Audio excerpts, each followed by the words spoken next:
Olá, eu sou Eli Matos e esse é o Tectônico, um espaço de conversa e debate para quem, assim como eu, acredita que o que realmente importa não costuma estar na superfície.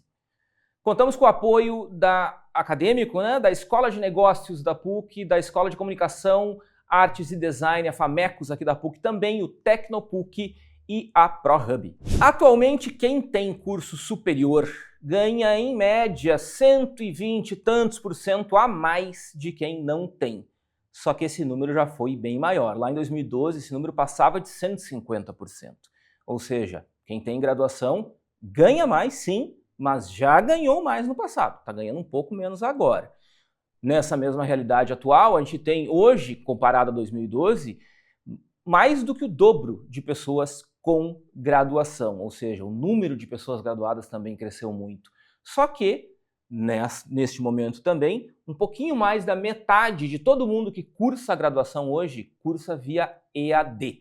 Então a gente tem um cenário muito diferente de 10, 15 anos atrás no mundo do ensino superior e no mundo do mercado de trabalho para pessoas com ensino superior. E é sobre isso que a gente quer conversar no programa de hoje, especialmente essa realidade somada ainda aos movimentos da inteligência artificial e dos desafios que vêm junto com o mercado que está numa transformação extremamente veloz. E para conversar comigo, eu tenho aqui a psicóloga, especialista em carreira e líder de projetos do PUC Carreiras, Ana Cecília Petersen. Tudo bem, Ana? Olá, Eli, tudo bem? Prazer estar aqui com vocês, falando sobre esse tema tão importante, aí uma pauta muito quente, né? Sim. No mercado. É quente e polêmica e difícil. Exatamente. Porque uma das coisas que a gente quer falar aqui, Ana, e aí vou adiantar para depois voltar, existe uma coisa que eu acho que a gente vai conseguir desmistificar nesse programa, que é a ideia de que graduação está meio que deixando de valer a pena. Só que isso é muito mais, me parece, né? Não sei se vai concordar comigo, muito mais complexo. A resposta é mais complexa do que simplesmente dizer não, vale a pena. Claro que vale a pena, mas é um cenário em mudança e é sobre isso que a gente quer falar, né? Muitas camadas, né? Muitas camadas, maravilha. Em economia, a gente olha para a graduação, uma das maneiras que a gente tem de abordar a graduação como um qualificador para o mercado de trabalho é o que a gente chama de sinalização. É o indivíduo que tem graduação, ele é um indivíduo que sinaliza para o mercado que ele é um indivíduo produtivo. Não apenas porque ele aprendeu a fazer coisas que o tornam produtivos, ele virou um economista, virou um psicólogo, virou um engenheiro, um administrador, mas porque ele demonstrou que ele é capaz de percorrer aquela jornada, né? De fazer aquele esforço e, portanto, produtivo. Claro que, de outro lado, nós também temos, e a gente também reconhece isso, o fato de que sim, o ensino propriamente dito, ou seja, o que ele aprendeu na universidade, também o torna mais produtivo, portanto, paga melhor. Ou seja, é uma coisa meio misturada, né? É metodologicamente difícil separar, né, quando a gente pega o cara formado, o que vem de uma coisa e o que vem de outra. O que a gente sabe é o que o dado mostra, que quem tem graduação ganha mais, né? Como que vocês que fazem gestão de carreira enxergam isso hoje? É uma pergunta muito interessante, porque eu entendo muito essa construção, assim, é um combo, né? Então, quando se fala dessa importância da graduação hoje, eu penso que tem um pensamento um pouco mágico, né? Do tudo ou nada. Sim. Ou graduação é realmente um resultado, né? Como se, por exemplo, eu realizasse economia na PUC do Rio Grande do Sul e esse fosse meu atestado de sucesso de empregabilidade. Então, tem uma parcela que entende isso e outra parcela que não entende a validade de uma graduação, que é muito o discurso que a gente ouve de alguns gurus da internet, né? Do tipo, não, hoje hoje o diploma não tem nenhuma validade. Por que eu vou investir hoje em uma graduação, se eu posso empreender, se eu posso fazer um curso de curta duração, né? E aí vem com exemplos, né, de pessoas relevantes no mercado, talvez você já tenha escutado isso ali, e quem está nos acompanhando também, né? O Bill Gates largou Harvard para poder criar a Microsoft, né? Sim. Então, assim, se tu tivesse nesse lugar, né, de ter essa validação, de entrar em uma das maiores e melhores universidades do mundo, né, talvez tu também poderia fazer esse movimento. A resposta que me deram uma vez quando eu fiz essa provocação é a seguinte: bom, primeiro que tu não tá largando Harvard, Exato. E segundo que tu não é o Bill Gates. Exatamente. Então, se tu né, realmente ter essa possibilidade de largar Harvard ou qualquer uma dessas grandes universidades, tá tudo certo, né? Sim, sim. Nessa tomada de decisão de empreender ou não, mas não é o caso, né? E acho que nenhuma delas respondem esse dilema que a gente tem, né? Quando a gente entra nesse pensamento mágico. Hoje eu entendo que a graduação, ela não é mais linha de chegada como ela era alguns anos atrás. Hoje ela é o ponto de partida. Tá, então tu tá me dizendo assim que vocês têm esse entendimento hoje, e aí pensando no trabalho que tu faz junto ao mercado. Né? As empresas têm na média, né? Claro que a gente vai ter uma diversidade muito grande, mas na média, né, na sua maioria, elas têm o entendimento que a graduação ela ainda é indispensável. Com certeza. Tá. E na tua leitura dessa realidade, no trabalho que tu faz com o pessoal que está formando aqui e também fora daqui, com profissionais já mais sênior, ela é entendida como esse sinal de produtividade ou está mais associado com a técnica? Por exemplo, eu preciso de um economista. Esse cara vai fazer lá análise de investimento. Ou não, preciso de um administrador porque ele vai fazer, sei lá, cultura organizacional. Qual das coisas pesa mais ou é um mix que é difícil separar? É difícil de separar. E em 2013, só para te ter uma ideia, eu trabalhava como consultora de carreira já, mas com foco em executivos. Trabalhava com auto-placement, recolocação profissional. E eu lembro muito nitidamente, assim, de nessa época, as empresas que estavam buscando executivos em uma área específica me falarem, olha, Ana, eu preciso hoje de um profissional que tenha formação em universidades de ponta, né, do Brasil. Então, esse já era um desejo muito forte, porque eu falava muito de uma questão, né, desse investimento dentro da área, né, que ele estava atuando também, uma questão de status, do relacionamento também. Então, pensando nesse perfil executivo. E o que hoje a gente percebe, até quando a gente olha as vagas divulgadas, assim, e aí, tanto aqui, regional, quanto nível Brasil, é que esse é um dos requisitos. Porque isso fala muito sobre aquele profissional que apostou em um projeto de longo prazo, né? O quanto ele conseguiu desenvolver repertório. O que hoje vale para o mercado? É o repertório. Me fala um pouquinho mais o que tu quer dizer com repertório. O que significa isso? São habilidades que eu desenvolvo, porque conhecimento, né? Ok, eu posso realmente fazer um curso de curto prazo, né? Uma mentoria, eu posso aprender através do YouTube, né? Ser autodidata de alguma forma. Mas dessa forma eu estou adquirindo conhecimento. Mas de que forma eu vou desenvolver essa habilidade? Na prática, realmente testar as ferramentas, né? E até agora eu fiquei lembrando de uma situação que aconteceu semana passada, de uma pessoa conhecida que me falou sobre um dilema que a irmã dela está vivendo. Ela tem 21 anos e ela está cursando nutrição. E o pai dela falou, por que tu não larga a faculdade, não pega todo esse dinheiro? Ele fez a conta lá, quanto ele ia investir, e a gente cria um negócio para ti. E aí a mãe dela, em contrapartida, falou, não, mas que é professora, estudar é fundamental para te conseguir desenvolver, né, todas as tuas competências técnicas, comportamentais.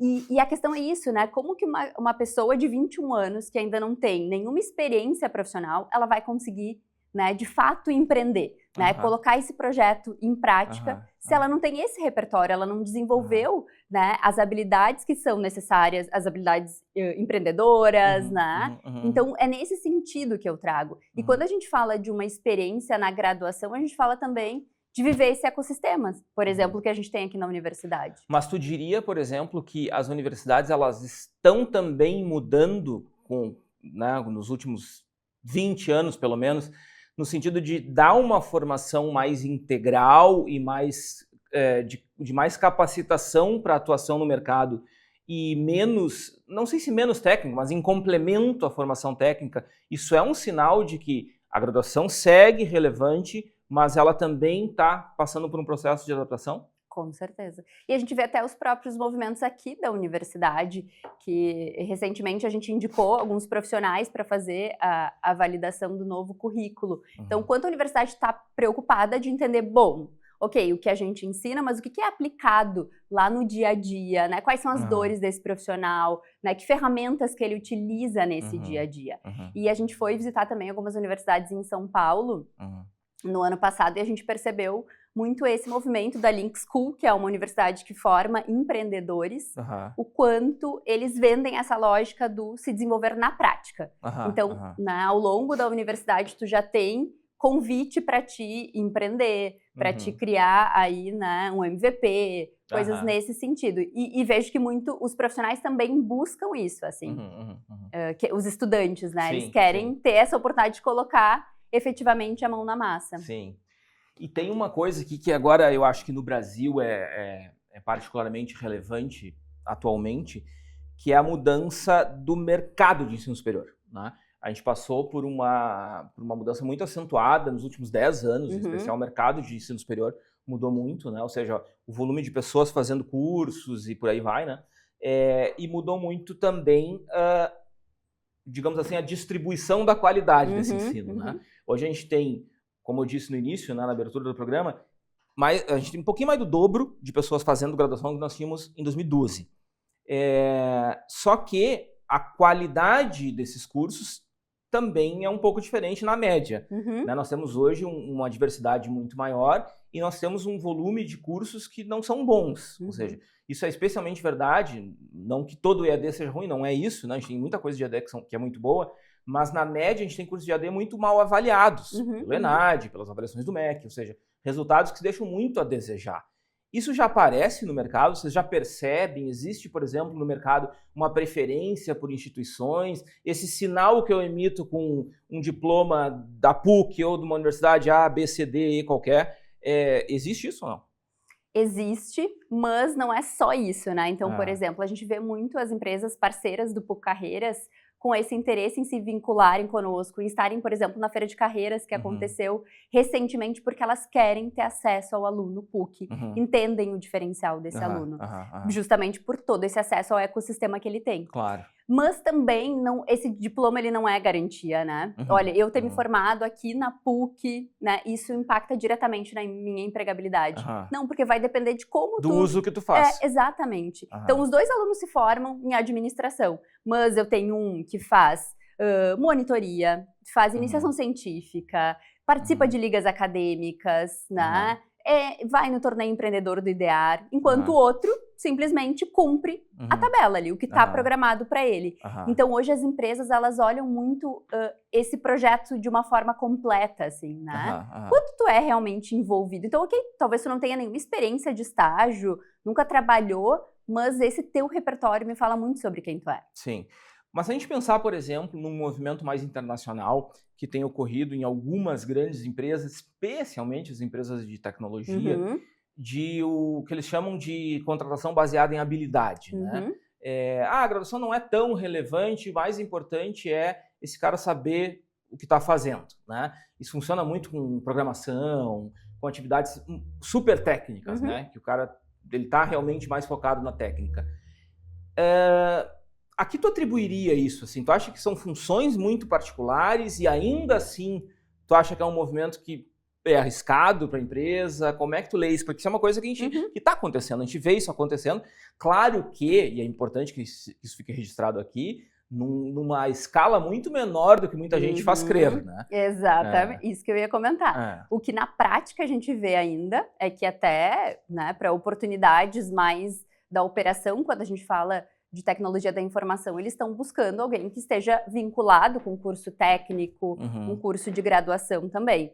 Então, o que eu entendo é que são exceções nessa construção e exceções que se destacam muito por essa habilidade técnica, né? Então, porque, de fato, até pouco tempo atrás, né, era muita informação nova, assim, então o mercado ele não tinha profissionais na área da tecnologia o suficiente para as demandas que se tinham na empresa. Então eu tinha que relaxar a exigência. Exatamente. Ok, é um requisito, mas esse perfil é muito bom, ele performa, ele tem um GitHub ali super estruturado, onde eu consigo ver essa entrega.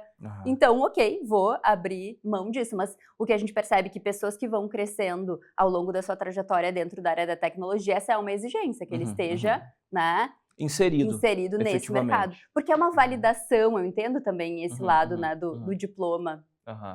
E quando o cara, por exemplo, né, a gente está formando no Brasil em particular, muita gente, pensando no Brasil como um todo e no aluno médio, né, com um treinamento que quem sabe não seja o ideal. Né? Ou seja, se a gente pegar instituições que não primam pela qualidade, a gente está lançando ao mercado profissionais, de repente, não tão qualificados quanto a gente imaginaria que fosse Sim. um profissional com nível de graduação, né? Bom, esse cara está no mercado. Esse cara entrou, na média ele vai ganhar mais, mas, e aí vem um pouco a minha pergunta, são 2 pontos, esse cara, eu suponho, ele vai sinalizar pior para o mercado, então eu suponho que ele vai ser menos competitivo em algumas vagas, eu queria saber se isso é verdade. E a segunda, como é que esse cara pode corrigir rota? Porque esse cara vai ter que, de repente, correr por fora, né? Fazer uma especialização, enfim, não sei. Sim. E isso já aconteceu, inclusive, comigo, assim, de contratar pessoas que não eram de universidade de ponta, mas que tinham se desenvolvido muito ao longo daquela graduação, né?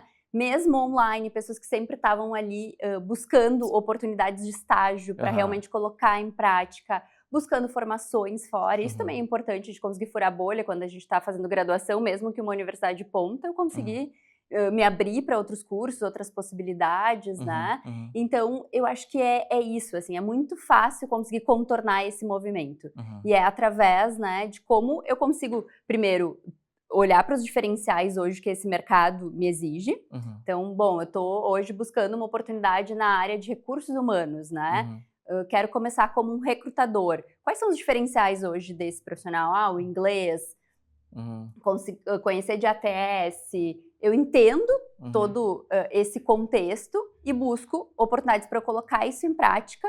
E junto disso trabalho uma narrativa também importante para pensar como eu vou comercializar isso.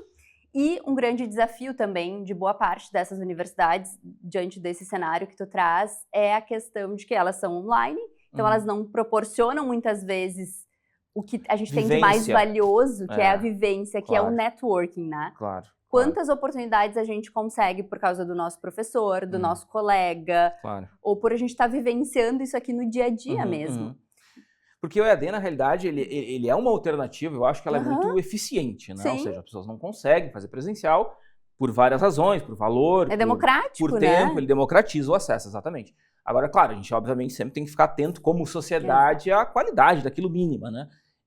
E supondo, né, partindo então de um estado de uma qualidade mínima garantida ali, é um curso bom, é um curso honesto, entrega bem e tal.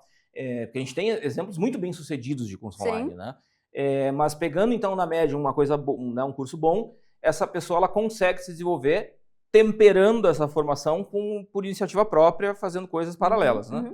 É o que a gente fala muito dessa importância de assumir esse protagonismo. E talvez uma pessoa com esse perfil ela tenha que assumir muito mais esse movimento intencional. Né, de como eu vou em eventos, né, eu trabalho a minha rede por fora, né, não fico só dependente, né, do que eu tenho hoje no meu dia a dia, quanto professor, quanto colegas, porque a troca ela é diferente, né, ali no online. Então vou buscar espaços para que eu consiga evidenciar assim quem eu sou. Tá.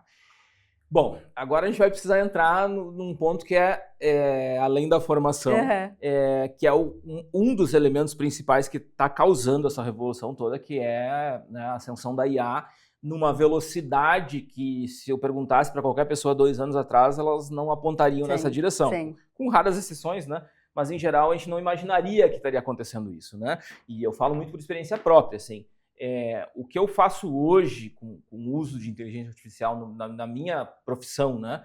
Na pesquisa, na docência, enfim, nas minhas atividades, é realmente revolucionário, né? Ou seja, é um ganho de produtividade tremendo, né? Só que tem alguns poréns, né? O primeiro porém, que eu acho que é um pouco senso comum, que a gente precisa, de repente, também desmistificar, é as pessoas, em geral, acharem que a IA ela substitui só o movimento repetitivo daquele trabalhador lá da base.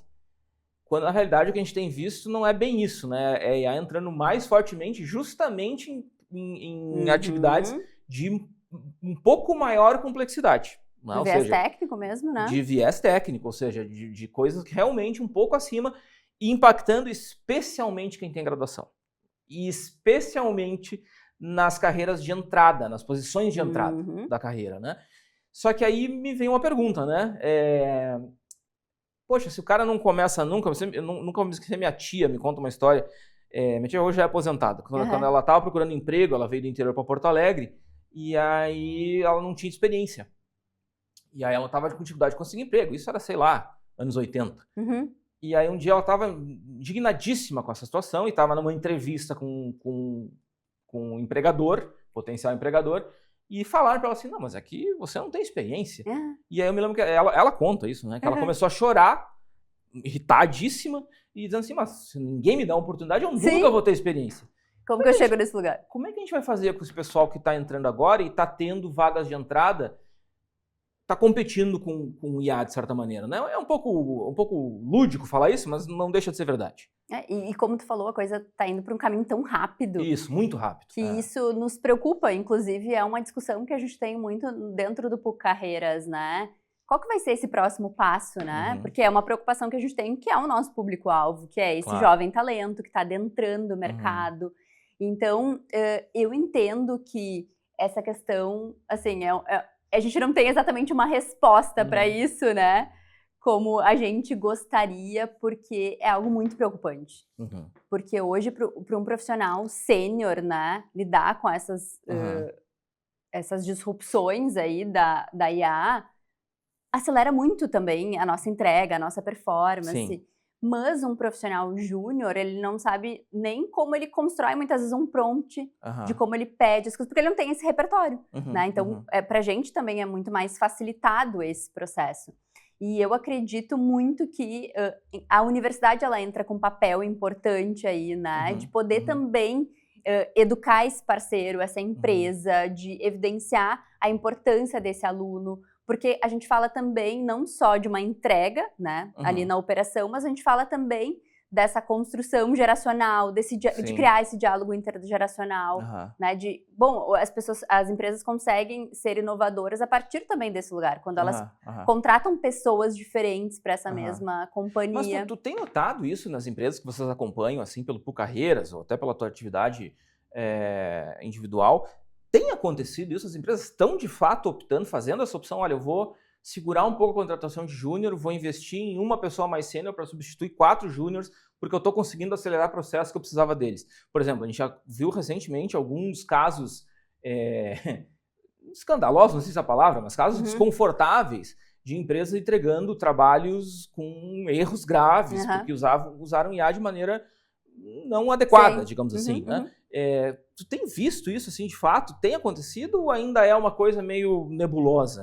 Ainda é muito nebuloso, por isso eu acho que a gente não tem ainda uma resposta nesse sentido. Porque na prática o que a gente vê ainda é muita contratação desse perfil. De entrada? De entrada, de empresas de grande porte, que são das nossas parceiras, desde indústria, área da saúde.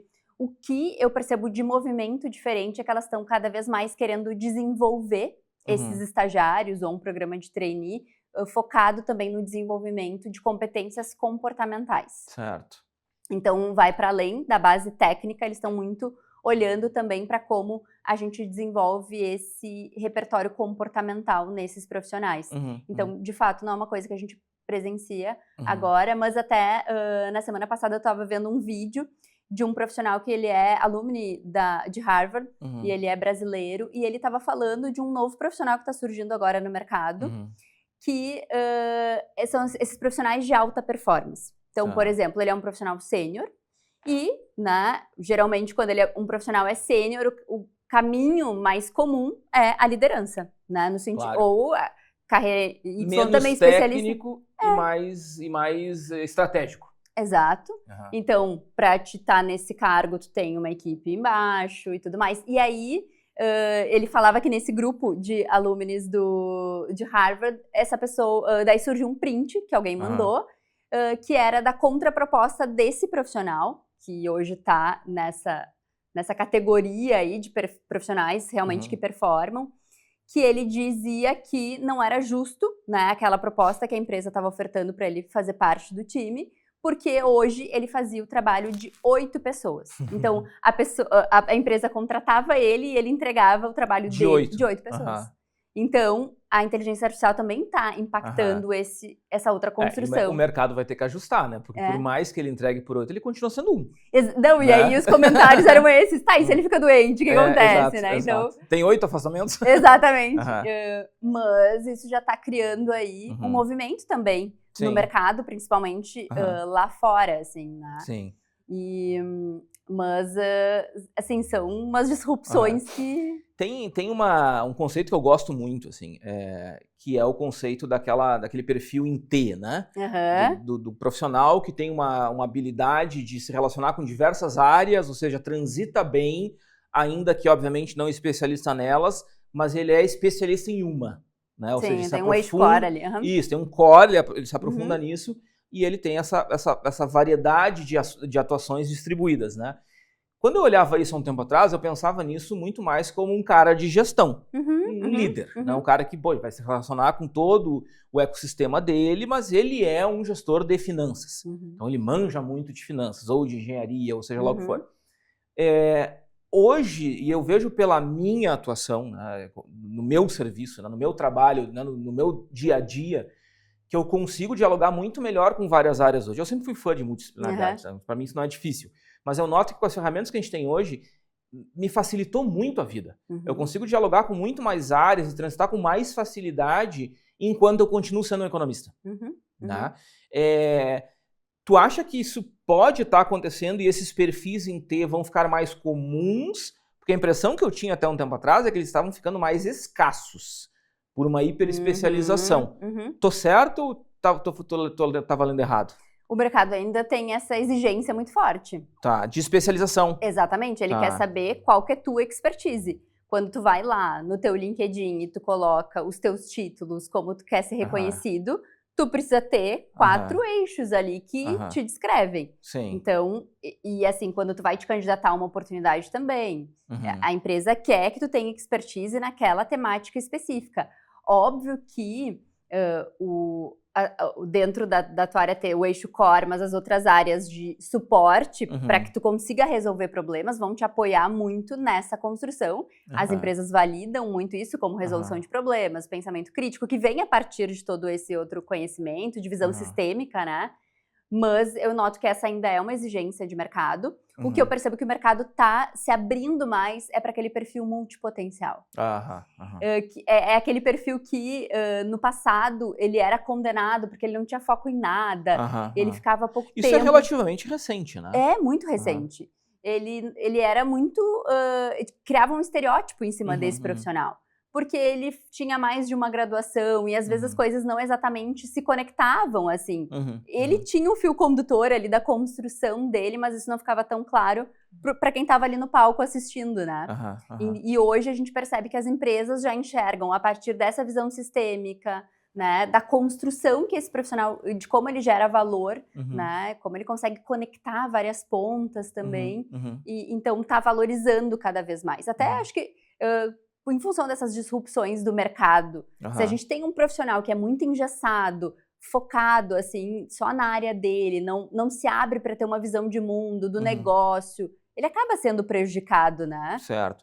Mas aí esse cara, ele fica mais ou menos fadado a ter uma posição menos estratégica e mais contida do ponto de vista de carreira, ou não necessariamente, vai depender um pouco da colocação desse cara, porque assim, uma coisa é, por exemplo, eu penso muito sempre nisso na área de tecnologia, especialmente, né? O cara é fera em programação e agora com IA, então ele está fazendo chover.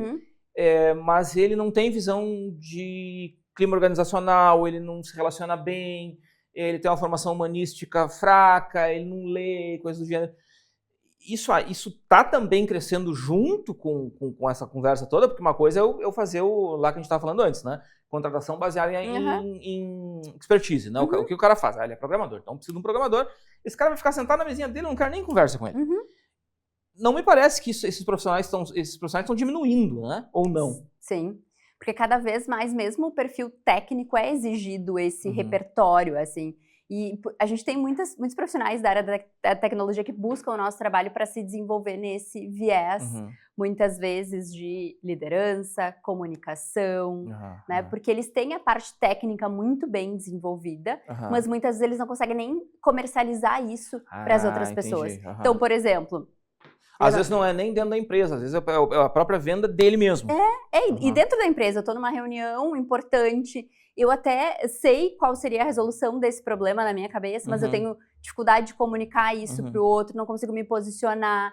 Então, né, é importante que seja feito esse trabalho do desenvolvimento de competências comportamentais para que ele consiga também crescer na carreira, poder dar uma acelerada, porque só o conhecimento técnico não vai colocar ele nesse lugar. Sim, entendi.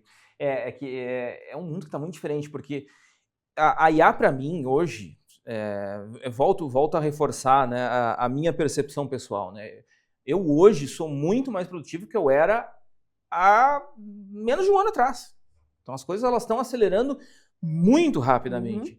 E eu não tenho dúvida que o mercado ele também está se adaptando a esse processo, ele ainda está entendendo o que está acontecendo. Né? Tanto é que a gente tem muitas empresas fazendo maus negócios com IA, porque não estão sabendo usar, não estão sabendo aplicar no lugar certo, eles estão aplicando onde não deveriam. A gente tem toda uma discussão sobre LGPD, sobre proteção de dados, sobre ética de como é que usa. Tem a questão na academia que é ainda algo que ainda vai ser muito discutido, que é a questão da autoria, quando não é. Ou seja, a gente está em plena construção disso. Mas ao mesmo tempo que a gente está em plena construção disso, o mundo está correndo. Sim, e a gente tem que acompanhar. E a gente tem que acompanhar, exatamente. Né?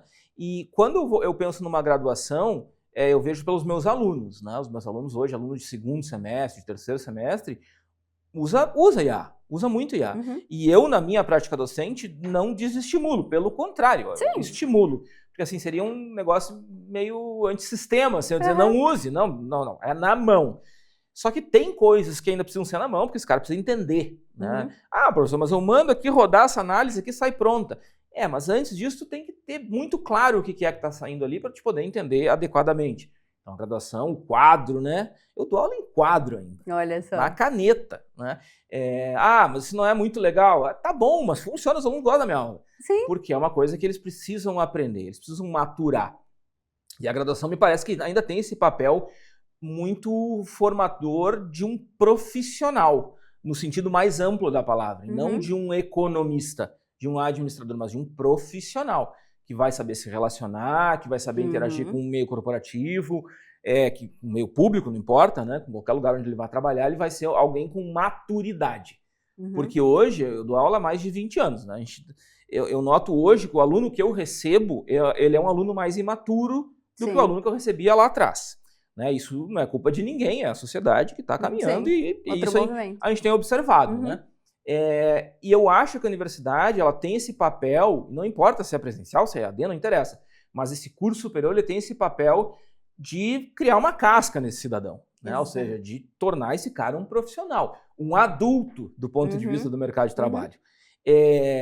Tu disse que as empresas ainda continuam com essa tendência, que essas skill-based, né, contratações baseadas em expertise são ainda muito pontuais e tal. É por causa disso, porque eles precisam desse cara mais maduro, ou eles vão formando esse cara ao longo do tempo? Eu acredito que tem a ver muito com essa validação, né? Então, primeiro, uma pessoa que já passou por 5 anos de graduação, ela teve essa conexão com esse projeto de longo prazo. Imagina, hoje tu pensar para a geração Z, ficar 5 anos, né, vinculado ao mesmo curso, é um projeto frequentando as mesmas salas. Exato! É o maior projeto de longo prazo que ele poderia ter aí, né? Porque muitas vezes a gente escuta dessa geração, olha, eu tô 6 meses nesse estágio, eu acho que eu já aprendi tudo que eu poderia. Então, eles sentem essa velocidade de uma forma diferente, talvez, que a gente, que é millennial e outras gerações aí. Então, além dessa questão do projeto de longo prazo, tem muito esse desenvolver o repertório, como eu comentei anteriormente, que eu acho que é fundamental, assim, eu entender que, bom, essa pessoa que eu tô querendo desenvolver também, ela tá atrelada hoje a um projeto onde ela gera valor aqui também para a organização, né, que a gente tá falando. Tem a questão de soft skills que é desenvolvido nesse processo. Bom, preciso ter persistência, a questão cognitiva que é desenvolvida. Claro. As redes também, que de alguma forma também vão gerar valor para a empresa, a rede que esse profissional faz dentro da universidade. Então, acho que tem vários aspectos aí que influenciam também nessa tomada de decisão de uma empresa, olhar para um profissional que tem essa conexão com uma graduação, ou não, se está estudando ou não, se já é formado. E que entre nós, tá mais difícil lidar com a geração Z ou não? Eu sou millennial, né? Eu acho também. Que tá, né? Assim, tem os seus desafios, porque é algo diferente da gente, mas eu sou muito fã também, assim. A gente bate muito nessa tecla, né? Porque os nossos parceiros, as empresas, eles olham muito a geração Z a partir dos estereótipos negativos, Claro, né? claro. Que é a geração mimimi, que é uma geração que não tem tolerância à frustração, né? E a gente enxerga numa outra perspectiva, assim, de aprender muito com eles dessa questão dos limites, de realmente priorizar outras coisas na vida que não só o trabalho.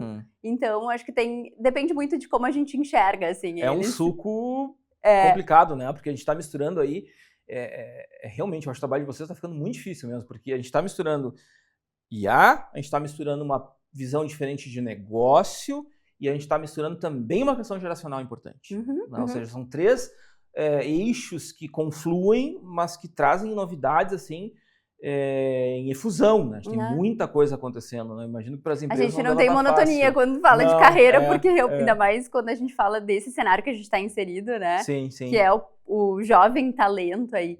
E até a gente estava falando dessa questão de graduação e eu lembrei de um case de uma aluna da engenharia de software que ela estava dando uma palestra para uns alunos aqui de um colégio marista e ela falou que o que ela estudava ali na graduação não era exatamente o que fazia sentido para ela, tá? O dia a dia do estudo para ela era desafiador e tudo mais, ela comentava sobre isso, mas ela entendia que o que ela fazia o dia a dia do trabalho dela era o que dava sentido para tudo isso.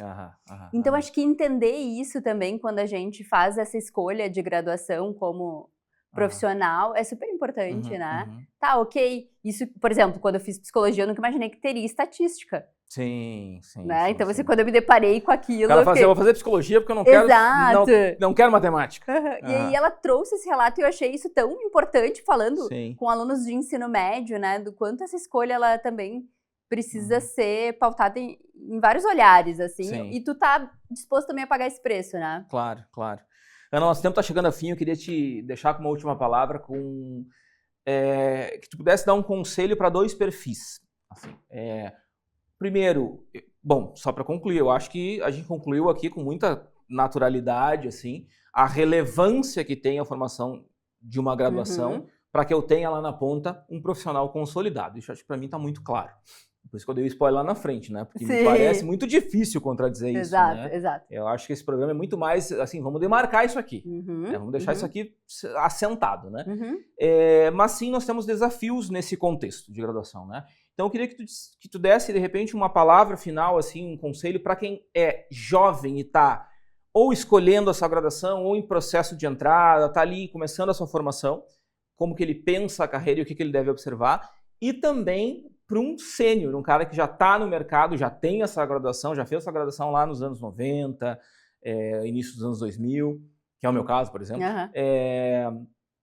Esse cara também possivelmente está passando por um momento de reposicionamento, de entender o que está acontecendo, ele vai ser chamado para usar ferramentas que ele não usou. Então, para esses 2 perfis. Então tá, para a geração Z, para um jovem talento, o que eu sugiro é que tu consiga trabalhar no sentido de letramento, assim, quanto mercado. O que a gente percebe é que esse profissional, ele não tem essa referência no ensino médio, assim como eu não tive, imagino que tu também não. Claro que não. A gente tem que buscar isso. Então, óbvio, o autoconhecimento, ele é muito importante, a gente ter essa clareza de quem a gente é, quais são os nossos interesses e motivações, mas a gente também precisa entender de que forma isso se conecta com o mercado. Então, quais são hoje as áreas, né, mais quentes aí quanto mercado? Porque se muitas vezes eu faço uma escolha só pautada nesse meu interesse, nessa motivação, eu também posso me frustrar ali do outro lado, porque o mercado não está, né, abrangendo como eu gostaria. Então, isso também pode gerar uma frustração. Então, o que eu mais sinto hoje que falta para o jovem talento é ter esse olhar diante das áreas, assim, do que é ofertado pelo mercado, de conseguir, em alguma medida, acompanhar tudo isso que a gente trouxe aqui. Se enxergar, de repente, lá na frente, já colocado e para até fazer sentido o que ele está estudando. Exato. Porque, por exemplo, foi exatamente o discurso que eu falei dessa profissional que fez essa palestra para os alunos do ensino médio. Ela tinha muito entendimento de que aquilo que ela realizava no dia a dia, quanto estudo, né, não era a grande motivação dela, que ela estudava, mas aquilo era uma ponte importante porque ela estava fazendo, para o trabalho dela. Sim. E ok, eu paguei o preço, fez sentido, ótimo. Né? Então, ter esse letramento das áreas, das tendências quanto mercado. E já para quem está há mais tempo aí no mercado, eu entendo que a gente precisa aplicar muito a filosofia do lifelong learning. Não tem como ser diferente. Como que, assim, quando eu olho um currículo e uma pessoa tá há 2 anos sem fazer nenhum tipo de movimento, né, no sentido de buscar formações, mentorias, e aí seja o estilo que cada um se identifica, ou até uma forma informal de buscar conhecimento, isso me preocupa. É uma pergunta que eu sempre faço nas entrevistas, né? Como tu te atualiza? O cara tá parado. Então, assim, diante de tudo isso que tá acontecendo no mundo, né? Esses tempos alguém me falou, mas eu nunca entrei em nenhuma IA. Isso me preocupa muito, né? Então, assim, cadê a curiosidade, que é um elemento importante quando a gente fala de carreira? Esses dias a minha esposa reclamou que ela foi marcar um médico e aí ela, poxa, não consegui marcar porque o cara tá em congresso. Mas agradeça, coisa boa. É verdade, isso, bom ponto. É um bom sinal. Exatamente. Então, eu entendo que é isso. Muitas vezes, como a gente tá ali com a cara na lama, muitas demandas, a gente acaba esquecendo desse lugar, de a gente olhar para nossa atualização e aí quanto realmente profissional e não quanto empresa, né? Entendendo que a carreira é nossa e a gente precisa também criar esses movimentos que vão nos tornar realmente relevantes aí para o mercado. E aquilo que faça sentido para mim também. Claro. E poder, muitas vezes, me conectar com temas totalmente diferentes daquilo que eu faço. E, por exemplo, a inteligência artificial também tem impactado muito o meu trabalho, no sentido de eu criar ferramentas hoje que eu teria que contratar um desenvolvedor, né, um designer. E, assim, hoje isso acelera muito as ferramentas que eu posso proporcionar para os meus clientes. Né, facilitar esse aprendizado deles também, para que eles tenham uma carreira mais autônoma.